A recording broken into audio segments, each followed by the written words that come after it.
नमस्कार दोस्तों, वंदे मातरम, जय भारत, जय हिंद। आज मैं आप लोगों के लिए एक बहुत ही अच्छी जानकारी लेकर आया हूँ। हो सकता है आप उसके बारे में जानते हो, लेकिन फिर भी मैं आपको उसे अच्छी तरह से समझाना चाहता हूँ।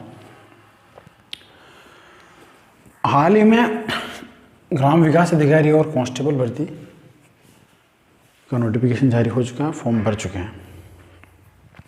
आपने इनका पाठ्यक्रम देखा होगा। यहाँ मैंने आपके सामने लिखा वीडियो और कांस्टेबल भर्ती पाठ्यक्रम में भूगोल। इन दोनों परीक्षाओं में इनका जो पाठ्यक्रम है उसमें भूगोल के क्या क्या टॉपिक है आने वाले हैं, या भूगोल के किन किन टॉपिक से प्रश्न पूछे जाने वाले हैं, उन टॉपिक्स को मैंने यहाँ लिखा।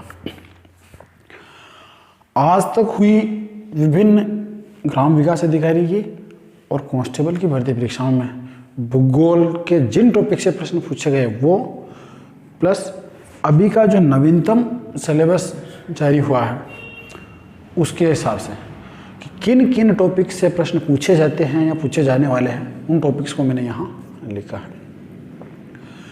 यहाँ लिखने का तात्पर्य यह है, मैं आपको ये बताना चाहता हूँ कि इन दोनों परीक्षाओं में क्या क्या कॉमन है। चलिए देखते हैं। ग्राम विकास अधिकारी की अगर बात की जाए तो उसमें भूगोल के पाठ्यक्रम में विश्व और भारत का भूगोल है।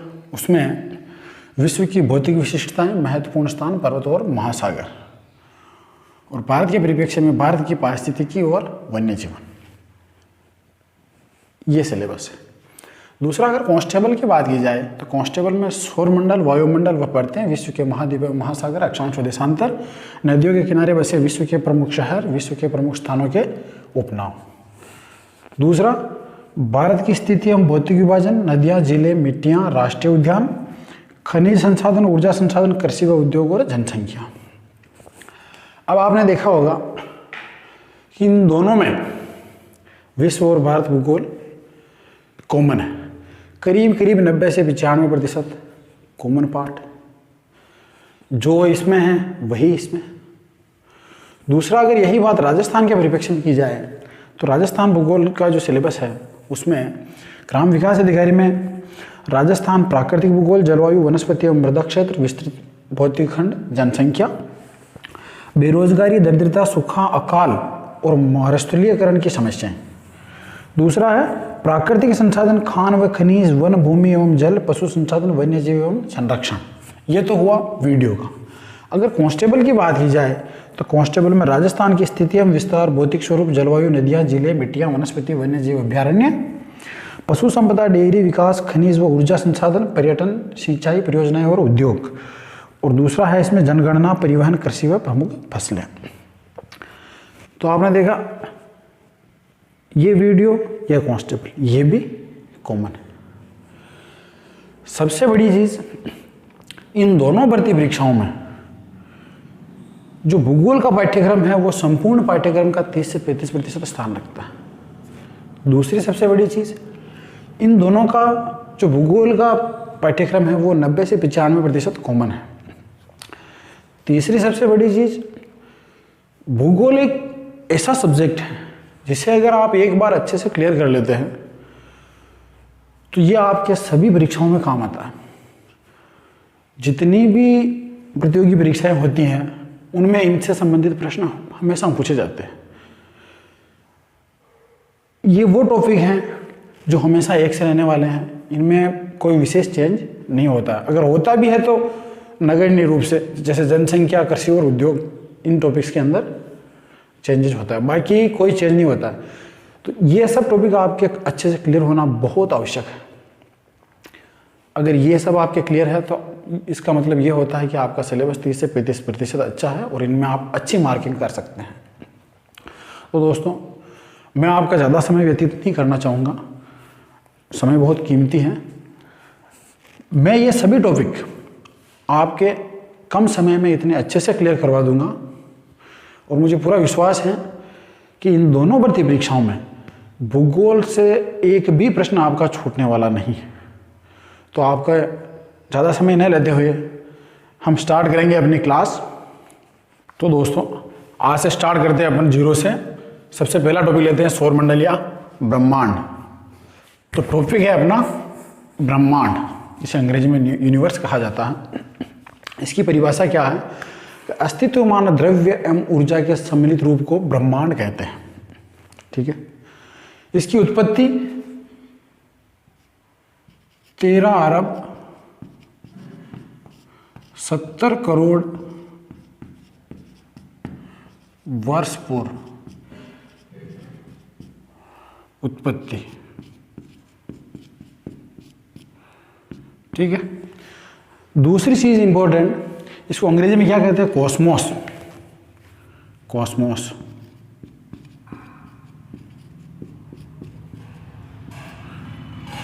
और इसका अध्ययन क्या कहलाता है? कॉस्मोलॉजी।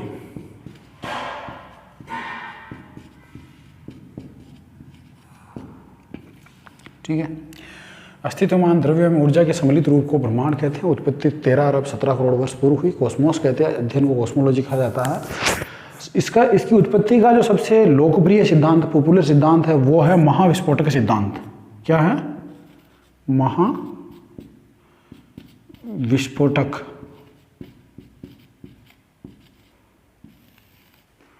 सिद्धांत। इसे बिग बैंग थ्योरी भी कहा जाता है। क्या कहा जाता है? Big bang theory. दूसरी बात अगर की जाए तो ब्रह्मांड का व्यास जो है, ब्रह्मांड कितना बड़ा है किसने नहीं देखा। ये अकल्पनीय है, लेकिन इसका अनुमान लगाया गया है भूगोलवेत्ताओं या एस्ट्रोनॉट्स द्वारा। तो इसका जो व्यास है वो बताया इन्होंने 10⁸ प्रकाश वर्ष। कितना है व्यास? 10⁸ प्रकाश वर्ष। अब ये प्रकाश वर्ष क्या होता है? प्रकाश वर्ष क्या होता है? एक प्रकाश वर्ष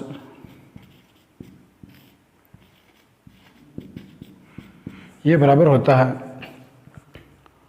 9.46 इंटू 10⁻12 किलोमीटर। प्रकाश वर्ष दोस्तों दूरी का मापक है।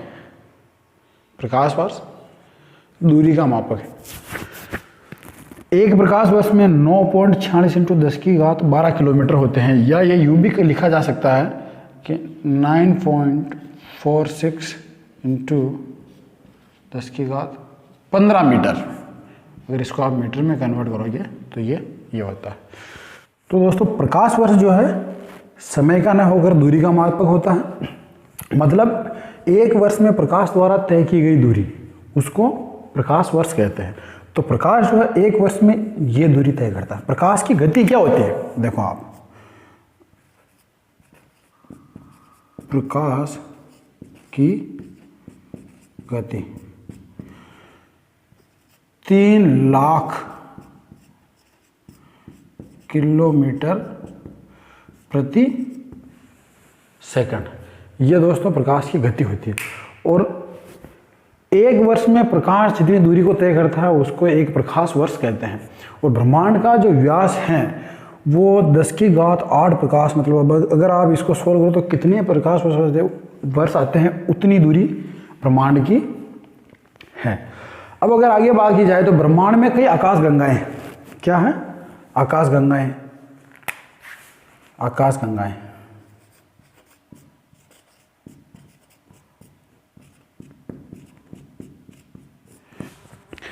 अब आकाश गंगा क्या है? आकाश गंगाएं भी जो है ब्रह्मांड में गतिशील है। प्राचीन काल में क्या हुआ कि किसी ने देखा होगा आकाश गंगाएं आकाश में प्रकाश की बहती हुई एक नदी के समान दिखाई देती है।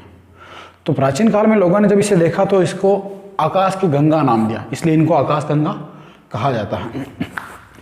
ये आकाश गंगाएं जो होती हैं ये सर्पिलाकार होती है। क्या होती है? सर्पिलाकार।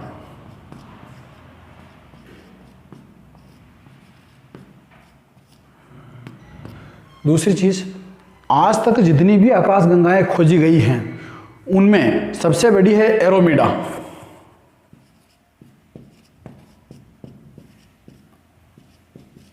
एरोमीडा। और आज तक जो खोजी गई है उसमें सबसे छोटी है ऑस्ट्रेसिस।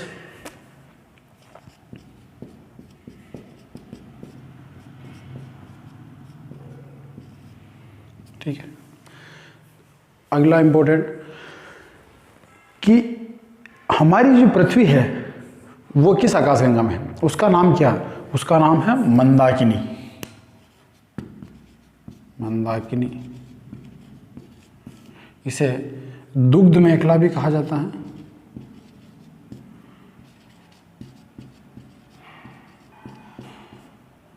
दुग्ध मेखला या मिल्की वे। दुग्ध मेखला या मिल्की वे भी कहा जाता है। और इसी मंदाकिनी या दुग्ध मेखला के अंदर है हमारा सौरमंडल।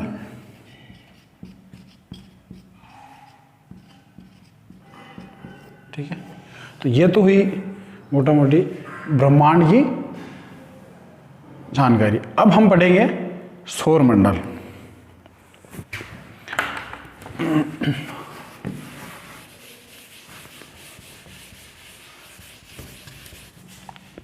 टॉपिक है अपना सौरमंडल।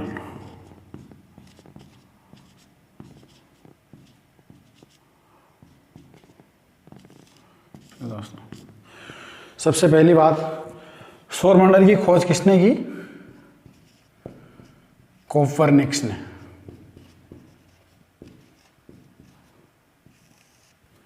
सौरमंडल की खोज की कोपरनिकस ने। दूसरा, सूर्य जो है अपना वो सौरमंडल के केंद्र में है।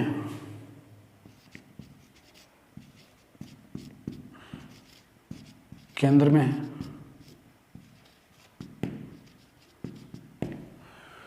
तीसरा, सौरमंडल की उत्पत्ति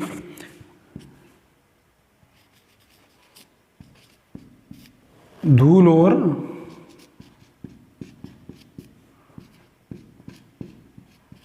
गैस की घूमती हुई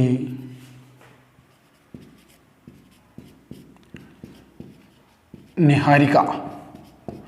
निहारिका परिकल्पना है एक। निहारिका से हुई। तीसरी इंपॉर्टेंट बात, इसमें सबसे चमकीला तारा जो है वो है साइरस। क्या है? सबसे, सौरमंडल की बात की जा रही है, सबसे चमकीला तारा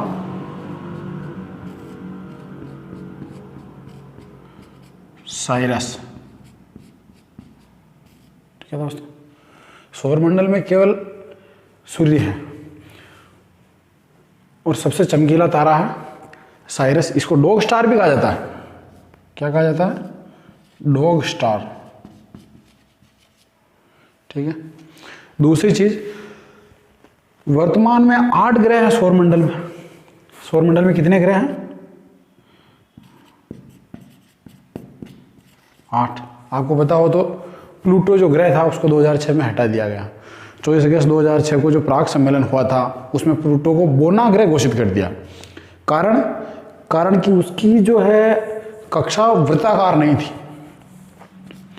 लिख लो आप इसको, प्लूटो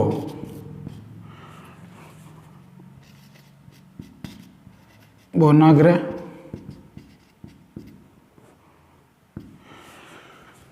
कक्षा वृत्ताकार न होने के कारण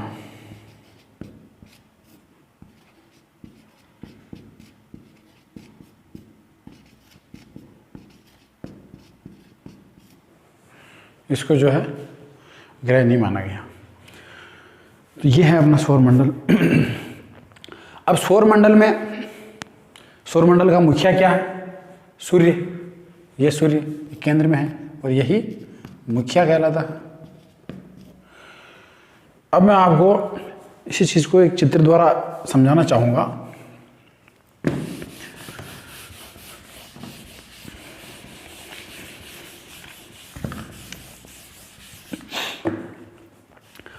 मान लीजिए ये आपका सूर्य है, ठीक है। एक ग्रह यहाँ है, एक ग्रह यहाँ है, एक यहाँ है, एक यहाँ है, फिर एक ग्रह यहाँ है, एक यहाँ है, एक यहाँ है और एक यहाँ।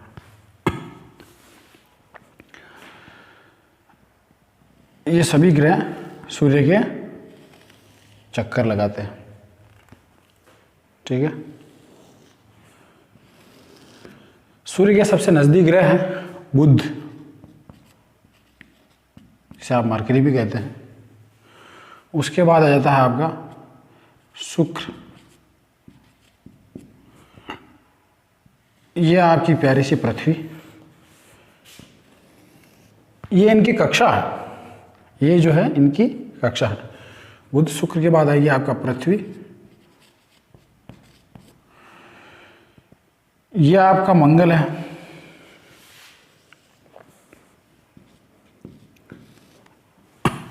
ठीक है दोस्तों। ये आ गया आपका बृहस्पति,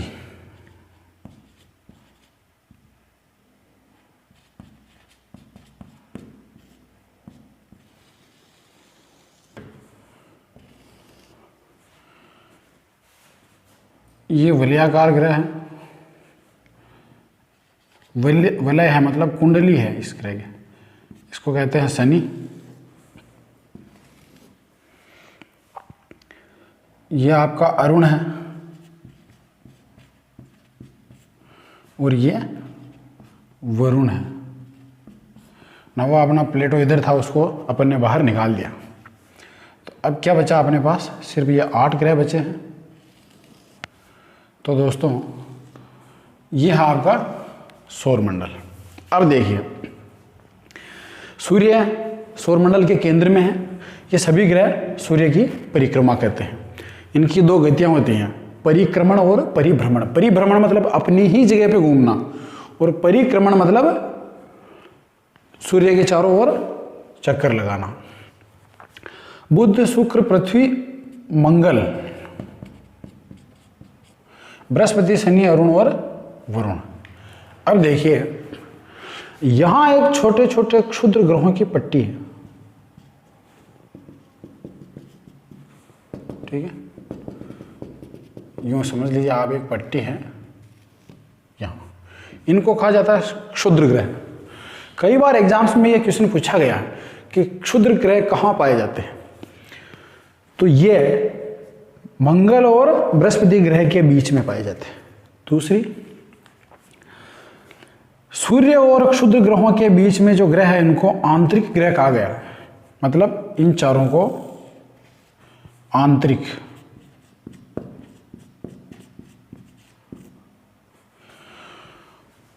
और क्षुद्र ग्रह के बाहर जो ग्रह हैं, बड़े बड़े ग्रह, इनको कहा गया है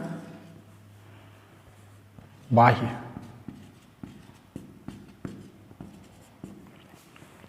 ये छोटे ग्रह है, ये बड़े ग्रह है। ये सूर्य है, ये मुखिया है।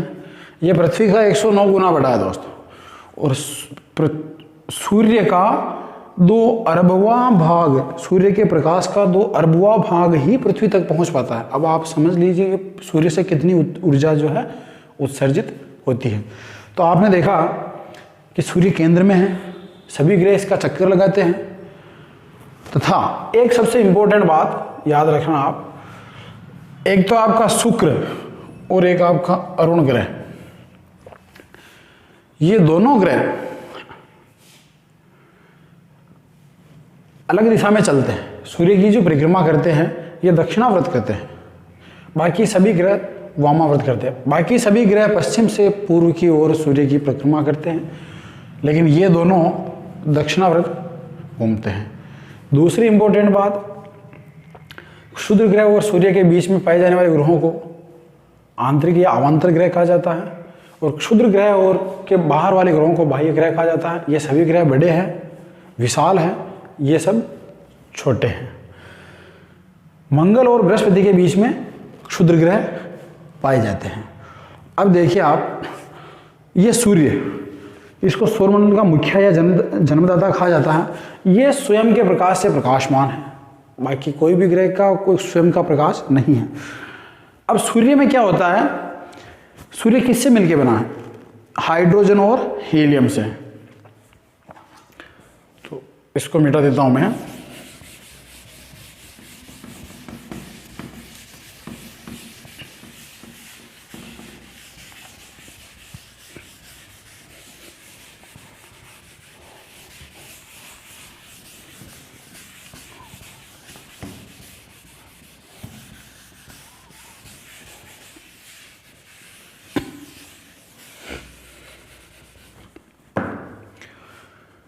देखिए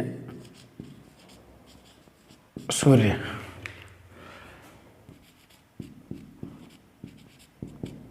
हाइड्रोजन और हीलियम, इन दोनों गैस से मिलकर यह बना था। इसमें 71% जो है हाइड्रोजन है। कितनी है? 71%। और हीलियम जो है इसके अंदर 26.5% है। बाकी अन्य गैसें भी हैं इसके अंदर। दूसरी बात की जाए तो इसके केंद्रीय भाग को क्रोड या कोर कहा जाता है।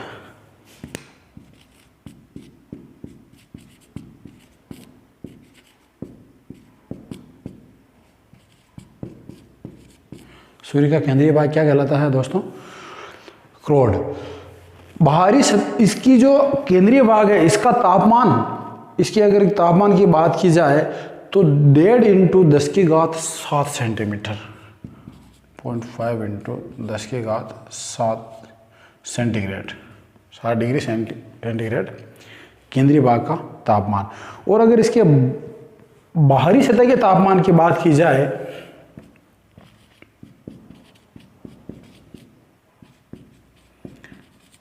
बाहरी सतह का ताप, तो यह है दोस्तों 6000 डिग्री सेंटीग्रेड।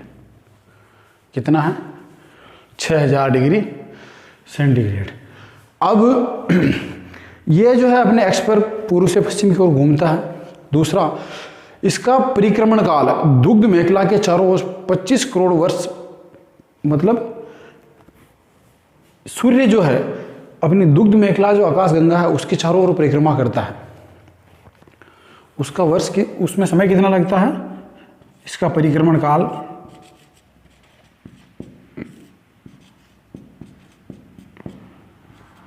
25 करोड़ वर्ष। इस परिक्रमण काल को क्या कहा जाता है? ब्रह्मांड वर्ष। ठीक है। अब दो चीजें आपके सामने आई। एक तो था अपना प्रकाश वर्ष और एक है अपना ब्रह्मांड वर्ष। प्रकाश वर्ष किसे कहते हैं? यह भी दूरी का मात्रक है। प्रकाश एक वर्ष में जितनी दूरी को तय करता है उसको प्रकाश वर्ष कहते हैं। और ये कितना हो जाता है?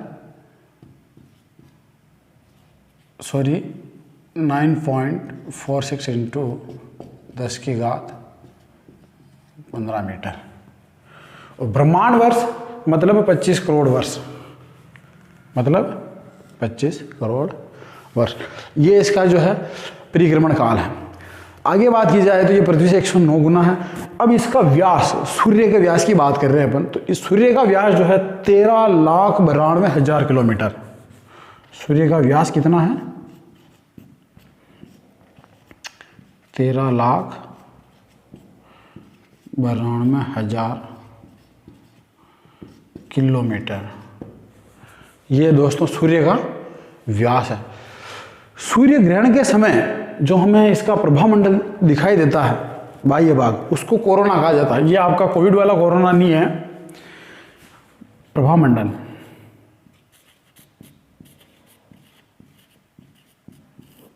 इसको क्या कहते हैं? कोरोनाया किरीट, कोरोनाया किरीट कहा जाता है। दूसरी चीज, सूर्य की ऊर्जा, इसका स्रोत क्या है? सूर्य की ऊर्जा की उत्पत्ति कैसे होती है? तो ये होती है नाभिकीय संलयन क्रिया द्वारा, ऊर्जा की उत्पत्ति।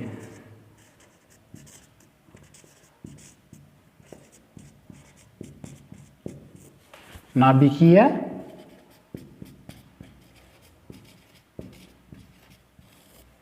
संलयन क्रिया। दोस्तों एक तो होता है नाभिकीय विखंडन और एक होता है नाभिकीय संलयन। साइंस वाले इसको अच्छी तरह से समझते हैं।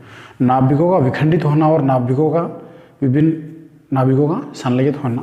तो सूर्य की ऊर्जा की उत्पत्ति का जो कारण है वो है नाभिकीय संलयन क्रिया। अगला, इसका मैंने बताया था आपको कि 2 अरबवां हिस्सा ही इसके प्रकाश का जो है अपनी पृथ्वी तक पहुंच पाता है। इसका वेग 3 लाख किलोमीटर है और प्रति सेकंड सूर्य के प्रकाश का जो वेग है 3 लाख किलोमीटर प्रति सेकंड है। ये हो गया अपना, ये जानकारी सब थी आपके सूर्य से। अब लेते हैं अपन अपना सौर मंडल का सबसे पहला ग्रह बुध ग्रह।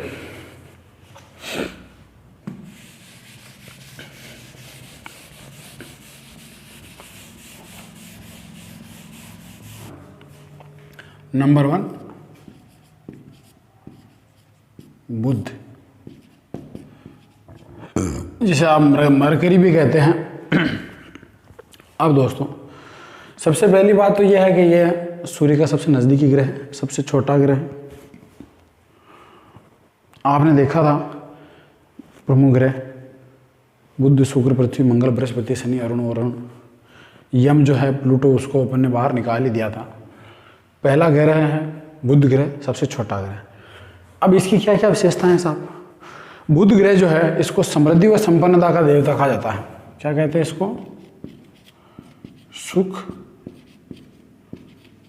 समृद्धि व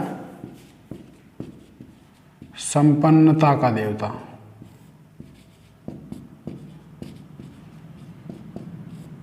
ठीक है साहब। नंबर 2, सबसे तीव्र गति से चक्कर लगाता है। किसके लगाता है? सूर्य की। सबसे तीव्र गति से चक्कर लगाता है। तीसरी इंपॉर्टेंट बात, इसमें चुंबकीय क्षेत्र पाया जाता है। ध्यान रखना, ये क्वेश्चन कई बार पूछा गया। क्या पाया जाता है? चुंबकीय क्षेत्र। अब ये क्या होता है? तो दोस्तों इस ग्रह की गति बहुत अधिक है और सूर्य के बहुत नज़दीक है। इसकी गति के कारण एक चुंबकीय क्षेत्र का निर्माण हो जाता है इसके आसपास, इसलिए इसमें चुंबकीय क्षेत्र पाया जाता है। दूसरी अगली इसकी विशेषता है कि दिन अत्यधिक गर्म व रातें अत्यधिक ठंडी होती हैं। दिन अत्यधिक गर्म व रातें अत्यधिक ठंडी। ठीक है। इसका कोई उपग्रह नहीं है, क्योंकि इससे बड़े बड़े तो दूसरे ग्रहों के उपग्रह हैं। ये छोटा सा ग्रह बेचारा, इसका कोई उपग्रह नहीं है। ये था अपना बुध ग्रह। अब अगर नेक्स्ट ग्रह की बात की जाए, दूसरा ग्रह है अपना बुध के बाद आता है शुक्र ग्रह।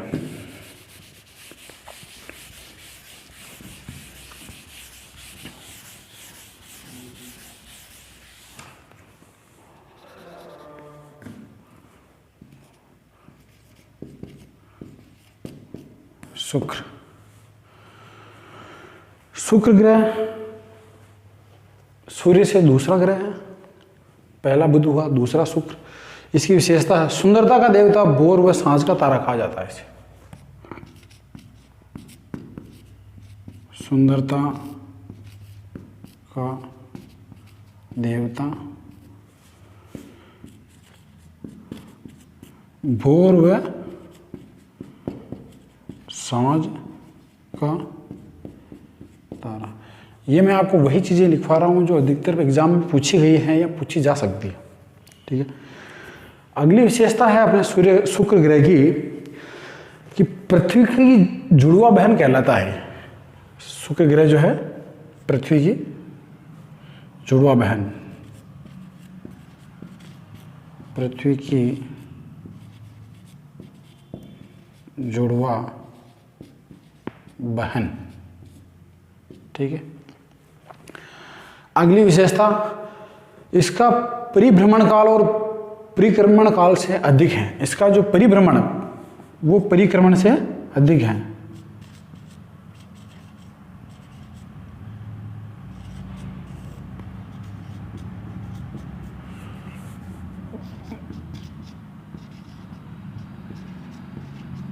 परिक्रमण से अधिक है। ये इसकी जो है एक यूनिक विशेषता है दोस्तों। बाकी सभी ग्रहों में परिभ्रमण छोटा होता है और परिक्रमण बड़ा होता है। जैसे अपनी पृथ्वी को ही लीजिए तो पृथ्वी परिभ्रमण 24 घंटे में कर लेती है, लेकिन परिक्रमण 365 दिन में करती है। लेकिन इसका परिक्रमण से भी ज़्यादा समय है। ये पूरा घूम के आ जाता है सूर्य के, तब तक इसका एक बार चक्कर खुद के एक्स पे नहीं होता है। तो ये थी शुक्र की विशेषता है। अगला ग्रह लेते हैं दोस्तों अपन मंगल ग्रह।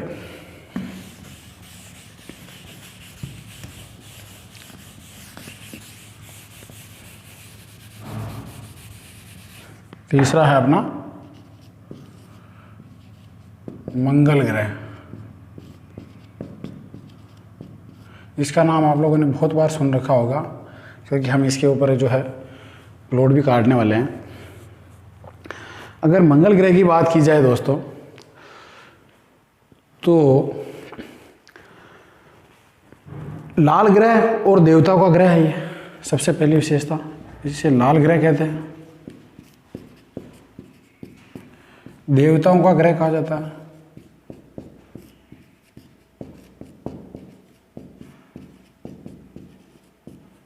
दूसरा,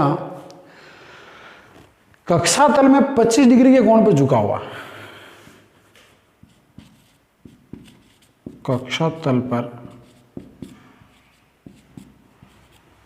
25 डिग्री के कोण पर झुका हुआ है। अब आपको पता है पृथ्वी कितनी झुकी हुई है? पृथ्वी 23.5 डिग्री। ठीक है, अक्षीय झुकाव अपने अक्ष पर 23.5 डिग्री झुकी हुई पृथ्वी।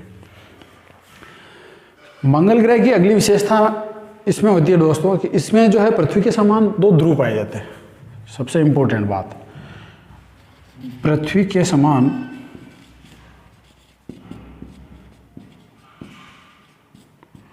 2 ध्रुव पाए जाते हैं। दूसरी चीज यह है कि इसमें भी ऋतु परिवर्तन होता है, क्योंकि ये झुका हुआ है और 2 ध्रुव है, इसलिए इसमें ऋतु परिवर्तन होता है। इसीलिए हमारा मन कर रहा है यहाँ जाने का।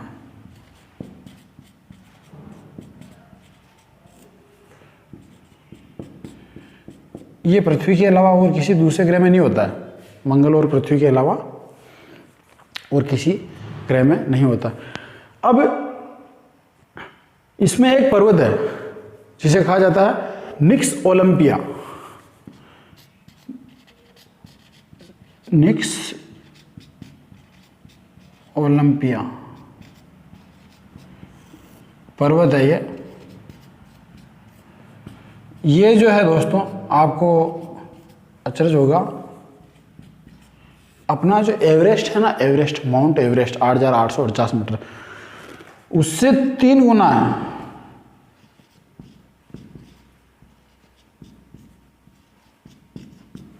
ठीक है, अगली विशेषता की बात की जाए इसमें तो इसके 2 उपग्रह, कितने हैं? 2 उपग्रह।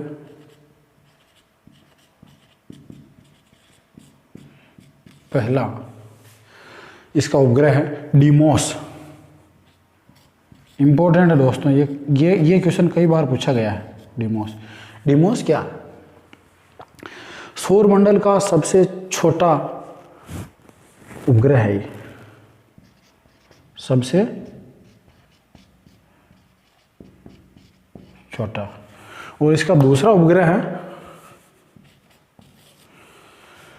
उसको कहा जाता है फेबोस।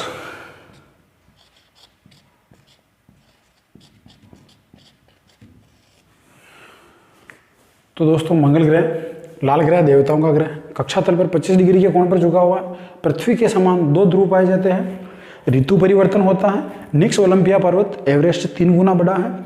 इसमें 2 उपग्रह हैं इसके, पहला डिमोस और दूसरा फेबोस। ये डिमोस उपग्रह जो है ये सौरमंडल का सबसे छोटा उपग्रह है। नेक्स्ट, इसके बाद लेते हैं अपन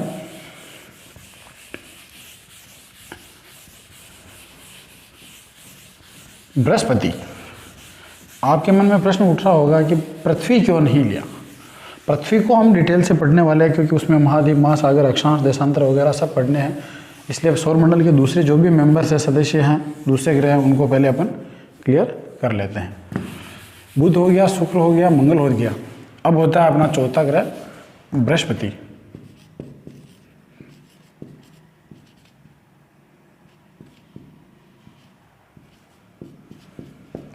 गुरु, जुपिटर। सबसे बड़ी विशेषता इसकी क्या है कि सबसे बड़ा ग्रह है,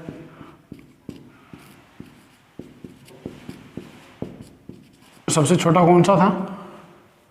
बुध। दूसरा क्या?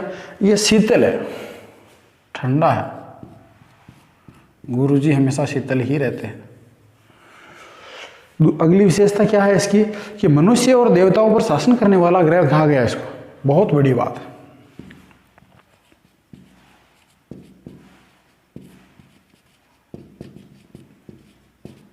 मनुष्य और देवताओं पर शासन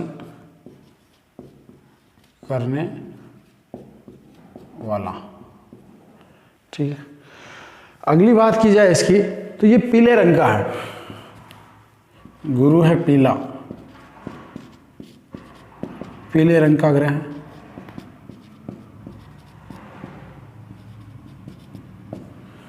नेक्स्ट, इसका जो परिभ्रमण है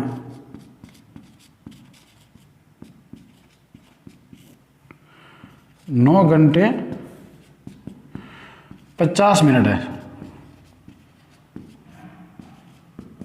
परिभ्रमण अपने अक्ष पर 9 घंटे और 50 मिनट में ये घूम जाता है। गीनीमीड सौरमंडल का सबसे बड़ा उपग्रह। इसके कई उपग्रह हैं, जिनमें से इसका जो उपग्रह है गीनीमीड, इंपॉर्टेंट, ये प्रश्न पूछा जाता है।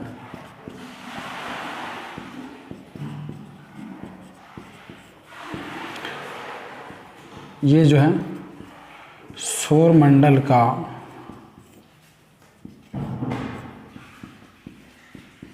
सबसे बड़ा उपग्रह। आपकी जानकारी के लिए बता दूं दोस्तों, ये गीनीमीड आपके बुध से भी बड़ा है। ठीक है, ये हुआ था अपना बृहस्पति ग्रह, सबसे बड़ा ग्रह, शीतल ग्रह, मनुष्य और देवताओं पर शासन करने वाला ग्रह। पीले रंग का ग्रह है, परिभ्रमण 9 घंटे 50 मिनट का कुल होता है। उपग्रह गीनीमीड है, सौरमंडल का सबसे बड़ा उपग्रह। नेक्स्ट लेते हैं अपन शनि ग्रह।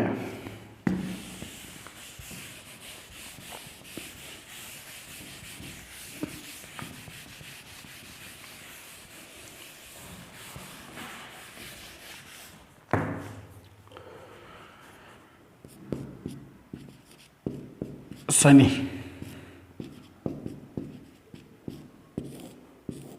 ठीक है, ये वलयाकार ग्रह है, आपने सुना ही होगा। कुंडली वाला ग्रह है। क्या है?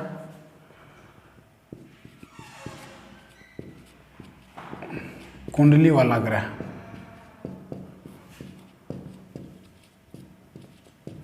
जब किसी की कुंडली में आ जाता है तो उसको कुंडली बना के रख देता है। ये शनि ग्रह है। दूसरी इंपॉर्टेंट बात यह है दोस्तों कि इसको कृषि का देवता कहा गया है। क्या कहा गया? कृषि का देवता। अब एक चीज़ मैं आपसे पूछना चाह रहा था कि अपने मारवाड़ में, अपने राजस्थान में एक देवता हुए, उनको कृषि कार्यों का उपकारक देवता कहा गया, वो कौन है? वो आप कमेंट करके बताइएगा प्लीज़। फिलहाल शनि ग्रह को जो है कृषि का देवता कहा गया। नेक्स्ट अगर इसकी बात की जाए तो इसका उपग्रह फोबे, इसका उपग्रह जो है फोबे, इसकी विपरीत दिशा में परिक्रमा करता है। उपग्रह है फोबे, जो कि विपरीत दिशा में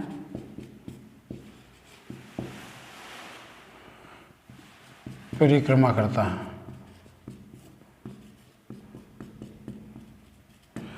तो ये थी अपने शनि ग्रह से संबंधित कुछ इंपॉर्टेंट बातें। कुंडली वाला ग्रह कृषि का देवता है, उपग्रह है एक फोबे जो विपरीत दिशा में परिक्रमा करता है। नेक्स्ट ले लेते हैं अपन अरुण ग्रह।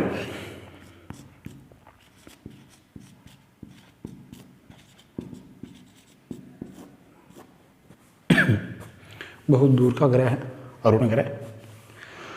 अरुण ग्रह की बात की जाए दोस्तों तो ये होता है एक तो हरे रंग का, दूर की चीजें हरी दिखाई देती है, हरे रंग का ग्रह। दूसरी चीज ये लेटा हुआ ग्रह है दोस्तों, दूसरे ग्रह लेटे हुए नहीं है, अरुण ग्रह जो है लेटा हुआ ग्रह है।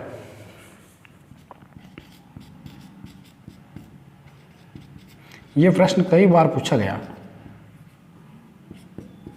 लेटा हुआ ग्रह कौन सा है? तो वो अरुण है। दूसरा, अगली विशेषता है इसकी, ये स्वर्ग का देवता कहलाता है। क्या कहलाता है? स्वर्ग का देवता। अरुण ग्रह को स्वर्ग का देवता कहा जाता है। अच्छा, एक सबसे इंपॉर्टेंट बात इसकी यह है कि यह एकमात्र ग्रह है जो एक ध्रुव से दूसरे ध्रुव तक परिक्रमण काल में सूर्य के सामने होता है। यहां लिखो आप, परिक्रमण काल में एक ध्रुव से दूसरे ध्रुव तक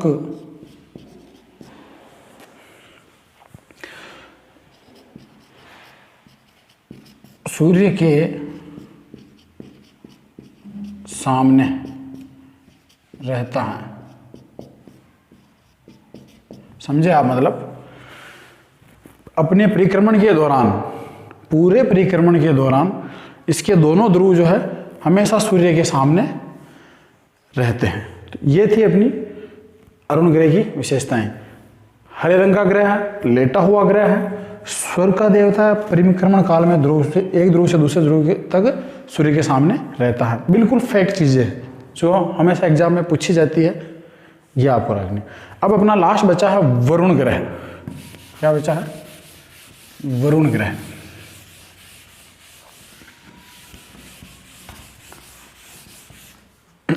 सबसे लास्ट है ये,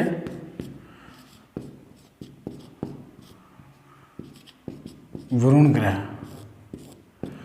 इसकी विशेषता क्या है दोस्तों? एक तो ये सर्वाधिक दूरी पर है,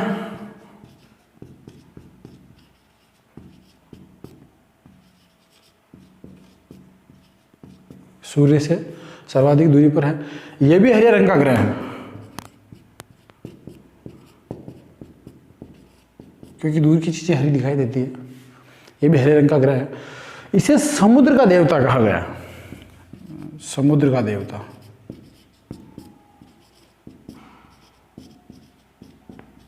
विभिन्न सभ्यताओं में, चाहे वो मिस्र की सभ्यता हो, चाहे वो हांगो की सभ्यता हो, चाहे सिंधु घाटी सभ्यता हो, इन सब में इन ग्रहों को देवताओं से इनकी तुलना की गई। तो इसे जो है समुद्र का देवता कहा गया है। इसे जलीय ग्रह भी कहा जाता है। क्या कहा जाता है?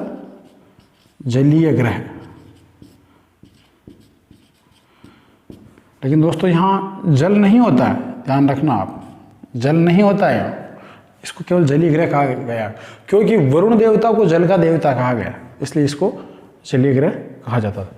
तो ये थे अपने सौरमंडल के ग्रह। अब सबसे इंपॉर्टेंट और सबसे प्यारा ग्रह बचा है, वो है पृथ्वी। उसका हम विस्तार से अध्ययन करेंगे। तो दोस्तों, कैसी लगी आपको हमारी आज की क्लास? प्लीज़ लाइक ज़रूर करें और कमेंट करके फीडबैक ज़रूर दें। धन्यवाद।